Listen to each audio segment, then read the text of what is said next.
यथार्थ मोक्ष पथ।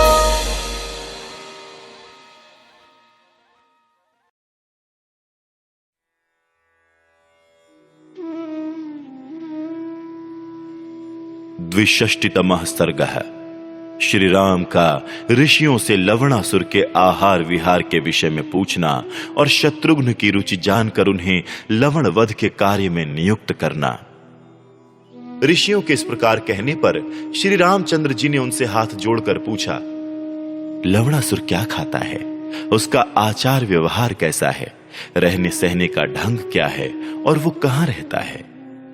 श्री रघुनाथ जी की यह बात सुनकर उन सभी ऋषियों ने जिस तरह के आहार व्यवहार से लवणासुर पला था वो सब कह सुनाया।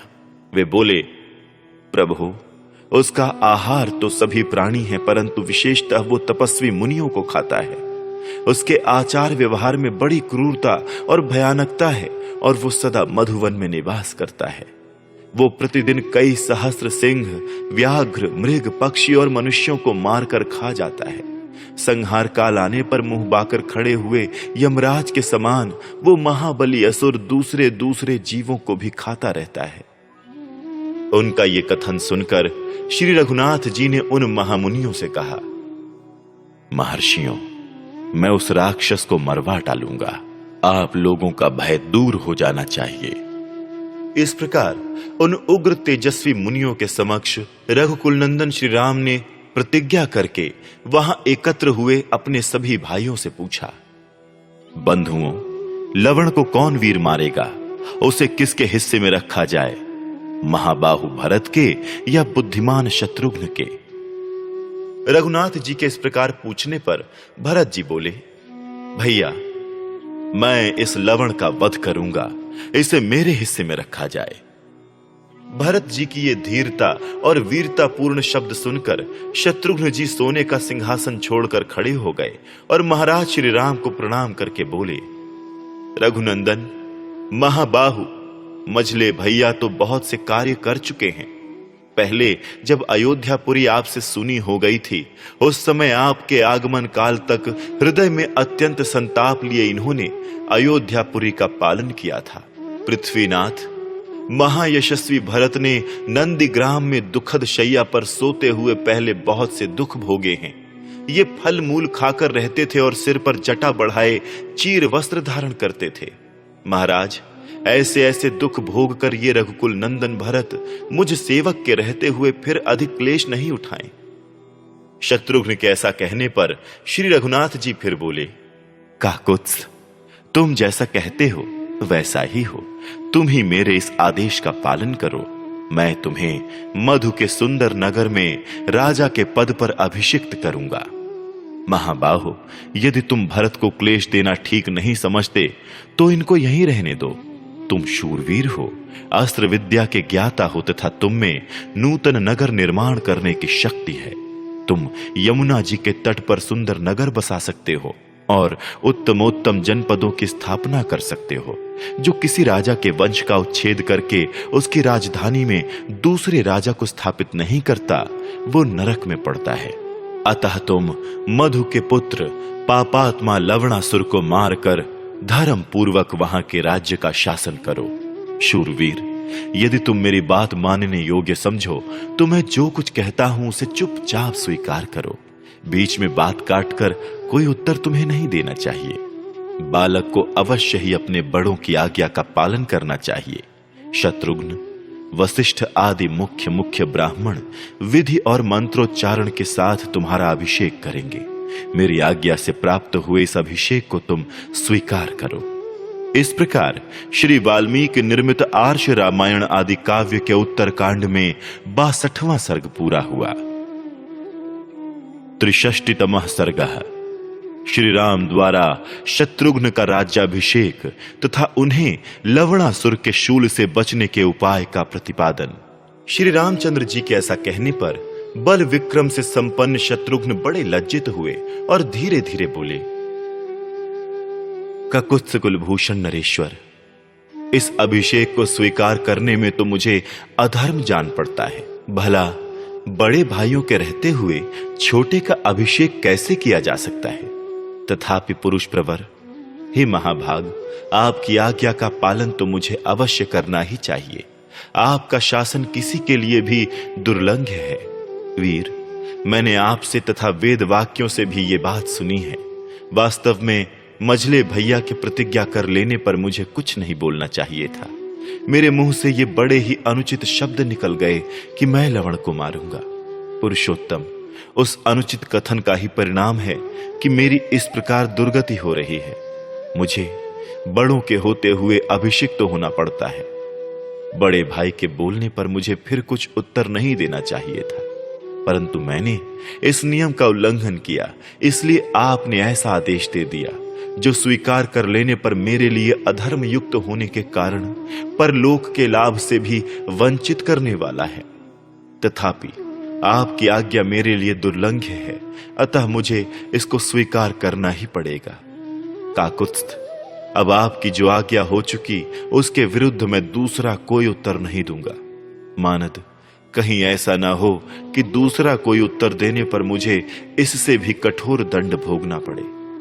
राजन, पुरुष प्रवर रघुनंदन, मैं आपकी इच्छा के अनुसार ही कार्य करूंगा, किंतु इसमें मेरे लिए जो अधर्म प्राप्त होता है उसका नाश आप करें। शूरवीर महात्मा शत्रुघ्न के ऐसा कहने पर श्री रामचंद्र जी बड़े प्रसन्न हुए और भरत तथा लक्ष्मण आदि से बोले, तुम सब लोग बड़ी सावधानी के साथ राज्याभिषेक की सामग्री जुटा कर ले आओ। मैं अभी रघुकुल नंदन पुरुष सिंह शत्रुघ्न का अभिषेक करूंगा। काकुत्स्थ, मेरी आज्ञा से पुरोहित, वैदिक विद्वानों, ऋत्विजों तथा समस्त मंत्रियों को बुला लाओ। महाराज की आज्ञा पाकर महारथी भरत और लक्ष्मण आदि ने वैसा ही किया। वे पुरोहित जी को आगे करके अभिषेक की सामग्री साथ लिए राजभवन में आए। उनके साथ ही बहुत से राजा और ब्राह्मण भी वहां आ पहुंचे।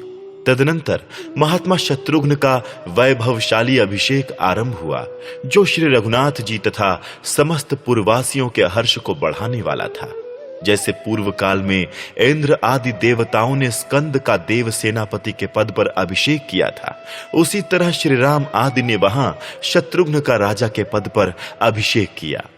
इस प्रकार अभिषिक्त होकर शत्रुघ्न जी सूर्य के समान सुशोभित हुए। क्लेश रहित कर्म करने वाले श्री राम के द्वारा जब शत्रुघ्न का राज्याभिषेक हुआ, तब उस नगर के निवासियों और बहुश्रुत ब्राह्मणों को बड़ी प्रसन्नता हुई। इस समय कौसल्या, सुमित्रा और कैकेयी तथा राज्य भवन की अन्य राज महिलाओं ने मिलकर मंगल कार्य संपन्न किया। शत्रुघ्न का राज्याभिषेक होने से यमुना तीर निवासी महात्मा ऋषियों को यह निश्चय हो गया कि अब लवणासुर मारा गया। अभिषेक के तत्पश्चात शत्रुघ्न को गोद में बिठाकर श्री रघुनाथ जी ने उनका तेज बढ़ाते हुए मधुर वाणी में कहा, रघुनंदन, सौम्य शत्रुघ्न, मैं तुम्हें ये दिव्य अमोघ बाण दे रहा हूं। तुम इसके द्वारा लवणासुर को अवश्य मार डालोगे। काकुत्स्थ, पिछले प्रलय काल में जब किसी से पराजित न होने वाले अजन्मा एवं दिव्य रूपधारी भगवान विष्णु महान एकार्णव के जल में शयन करते थे, उस समय उन्हें देवता और असुर कोई नहीं देख पाते थे। वे संपूर्ण भूतों के लिए अदृश्य थे। वीर, उसी समय उन भगवान नारायण ने ही कुपित हो दुरात्मा मधु और कैटभ के विनाश तथा समस्त राक्षसों के संहार के लिए इस दिव्य, उत्तम एवं अमोघ बाण की सृष्टि की थी। उस समय वे तीनों लोकों की सृष्टि करना चाहते थे और मधु, कैटभ तथा अन्य सब राक्षस उसमें विघ्न उपस्थित कर रहे थे। अतः भगवान ने इसी बाण से मधु और कैटभ दोनों को युद्ध में मारा था। इस मुख्य बाण से मधु और कैटभ दोनों को मारकर भगवान ने जीवों के कर्म फल भोग की सिद्धि के लिए विभिन्न लोकों की रचना की।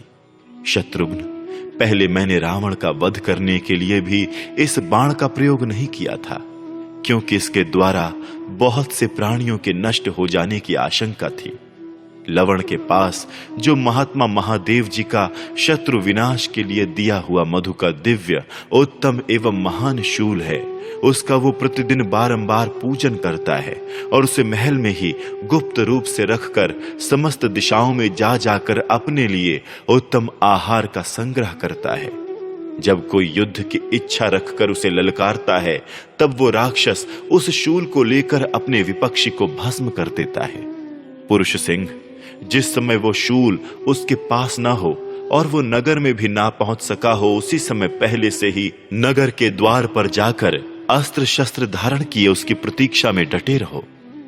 महाबाहु पुरुषोत्तम, यदि उस राक्षस को महल में घुसने से पहले ही तुम युद्ध के लिए ललकारोगे, तब अवश्य उसका वध कर सकोगे। ऐसा न करने पर वो अवध्य हो जाएगा। वीर, यदि तुमने ऐसा किया तो उस राक्षस का विनाश होकर ही रहेगा। इस प्रकार मैंने तुम्हें उस शूल से बचने का उपाय तथा अन्य सब आवश्यक बातें बता दी, क्योंकि श्रीमान भगवान नीलकंठ के विधान को पलटना बहुत कठिन काम है।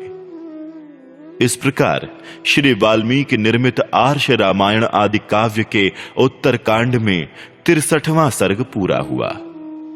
चतुष्षष्टितमः सर्गः।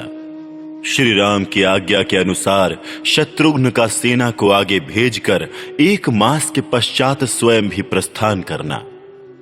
शत्रुघ्न जी को इस प्रकार समझाकर और उनकी बारंबार प्रशंसा करके रघुकुल नंदन श्री राम ने पुनः ये बात कही।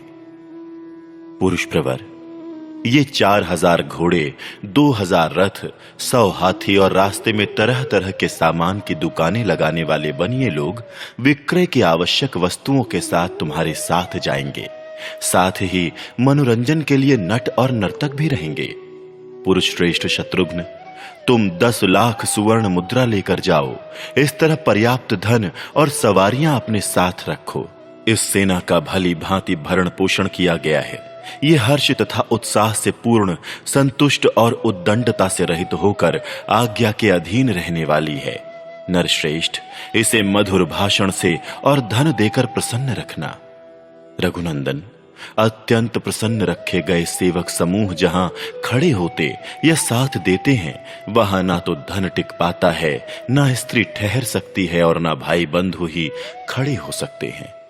इसलिए हृष्ट पुष्ट मनुष्यों से भरी हुई इस विशाल सेना को आगे भेजकर तुम पीछे से अकेले ही केवल धनुष हाथ में लेकर मधुवन को जाना और इस तरह यात्रा करना जिससे मधुपुत्र लवण को यह संदेह ना हो कि तुम युद्ध की इच्छा से यहां आए हो। तुम्हारी गतिविधि का उसे पता नहीं चलना चाहिए। पुरुषोत्तम, मैंने जो बताया है उसके सिवा उसकी मृत्यु का दूसरा कोई उपाय नहीं है, क्योंकि जो भी शूल सहित लवणासुर के दृष्टिपथ में आ जाता है वो अवश्य ही उसके द्वारा मारा जाता है। सौम्य, जब ग्रीष्म ऋतु निकल जाए और वर्षा काल आ जाए, उस समय तुम लवणासुर का वध करना, क्योंकि उस दुर्बुद्धि राक्षस के नाश का वही समय है। तुम्हारे सैनिक महर्षियों को आगे करके यहां से यात्रा करें, इससे ग्रीष्म ऋतु बीतते बीतते वे गंगा जी को पार कर जाएं। शीघ्र पराक्रमी वीर, वे सारी सेना को वहीं गंगा जी के तट पर ठहराकर तुम धनुष मात्र लेकर पूरी सावधानी के साथ अकेले ही आगे जाना।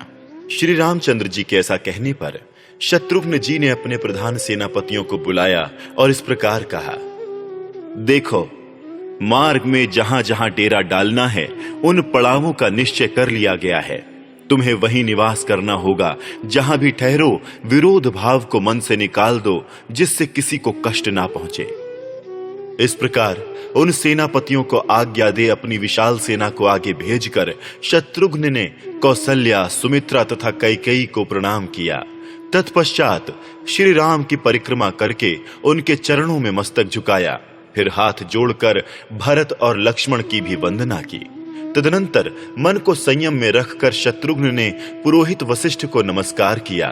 फिर श्री राम की आज्ञा ले उनकी परिक्रमा करके शत्रुओं को संताप देने वाले महाबली शत्रुघ्न अयोध्या से निकले।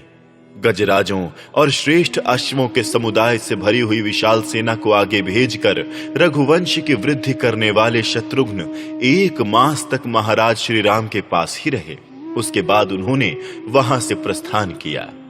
इस प्रकार श्री वाल्मीकि निर्मित आर्ष रामायण आदि काव्य के उत्तरकांड में 64वां सर्ग पूरा हुआ। पंचषष्टितमः सर्गः। महर्षि वाल्मीकि का शत्रुघ्न को सुदास पुत्र कलमाश पाद की कथा सुनाना। अपनी सेना को आगे भेजकर अयोध्या में 1 माह रहने के पश्चात शत्रुघ्न अकेले ही वहां से मधुवन के मार्ग पर प्रस्थित हुए। वे बड़ी तेजी के साथ आगे बढ़ने लगे। रघुकुल को आनंदित करने वाले शूरवीर शत्रुघ्न रास्ते में 2 रात बिताकर तीसरे दिन महर्षि वाल्मीकि के पवित्र आश्रम पर जा पहुंचे। वो सबसे उत्तम वास स्थान था।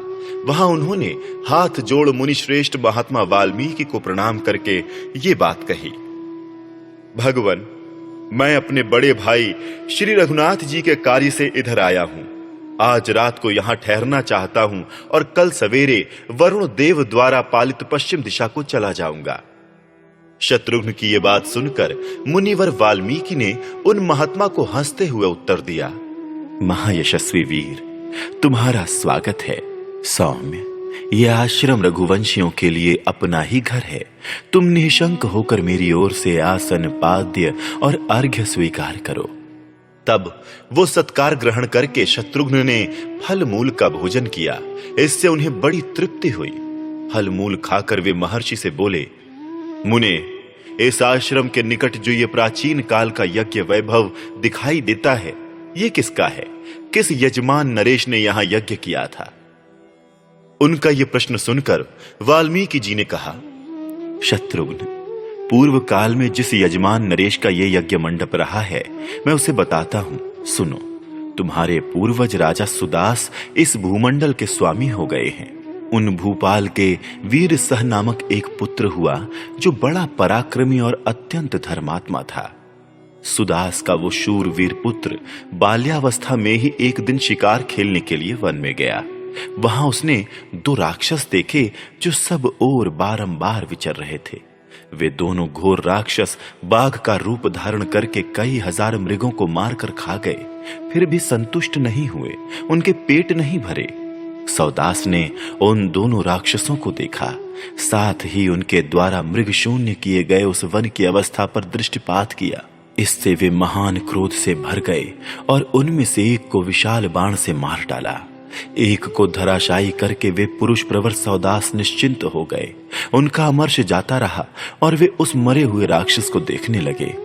उस राक्षस के मरे हुए साथी को जब सौदास देख रहे थे, उसी समय उनकी ओर दृष्टिपात करके उस दूसरे राक्षस ने मन ही मन घोर संताप किया और सौदास से इस प्रकार कहा, महापापी नरेश, तूने मेरे निरपराध साथी को मार डाला है, इसलिए मैं तुझसे भी इसका बदला लूंगा। ऐसा कहकर वो राक्षस वहीं अंतर्धान हो गया और दीर्घ काल के पश्चात सुदास कुमार मित्र सह अयोध्या के राजा हो गए। उन्हीं राजा मित्र सह ने इस आश्रम के समीप अश्वमेध नामक महायज्ञ का अनुष्ठान किया। महर्षि वशिष्ठ अपने तपोबल से उस यज्ञ की रक्षा करते थे। उनका वो महान यज्ञ बहुत वर्षों तक यहाँ चलता रहा। वो भारी धन संपत्ति से संपन्न यज्ञ देवताओं के यज्ञ की समानता करता था। उस यज्ञ की समाप्ति होने पर पहले के वैर का स्मरण करने वाला वो राक्षस वशिष्ठ जी का रूप धारण करके राजा के पास आया और इस प्रकार बोला, राजन, आज यज्ञ की समाप्ति का दिन है, अतः आज मुझे तुम शीघ्र ही मांस युक्त भोजन दो। इस विषय में कोई अन्यथा विचार नहीं करना चाहिए।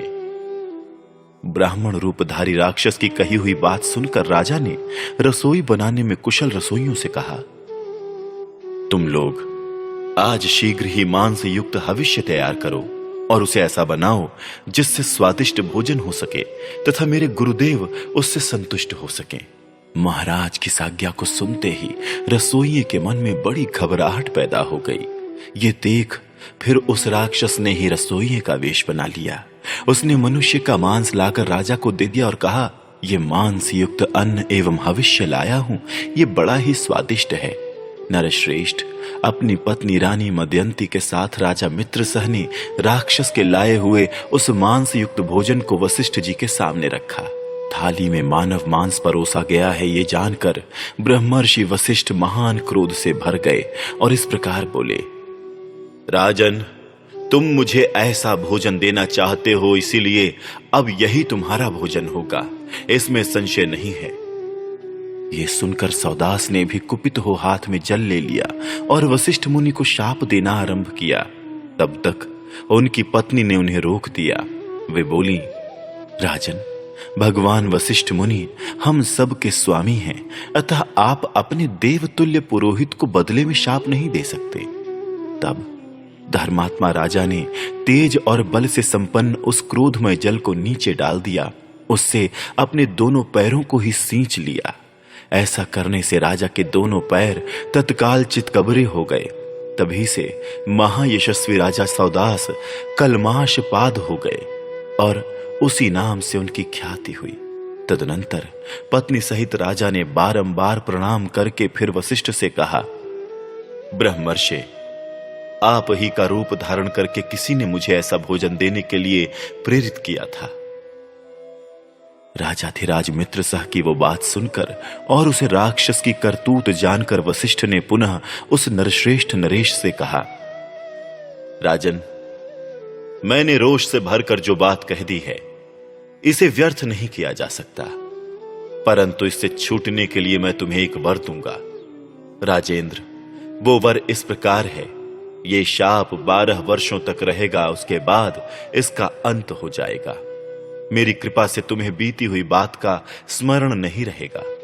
इस प्रकार उस शत्रुसूदन राजा ने 12 वर्षों तक उस शाप को भोग कर पुनः अपना राज्य पाया और प्रजाजनों का निरंतर पालन किया। रघुनंदन, उन्हीं राजा कलमाशपाद के यज्ञ का यह सुंदर स्थान मेरे इस आश्रम के समीप दिखाई देता है, जिसके विषय में तुम पूछ रहे थे। महाराज मित्रसह की उस अत्यंत दारुण कथा को सुनकर शत्रुघ्न ने महर्षि को प्रणाम करके पर्णशाला में प्रवेश किया। इस प्रकार श्री वाल्मीकि निर्मित आर्ष रामायण आदि काव्य के उत्तरकांड में 65वां सर्ग पूरा हुआ।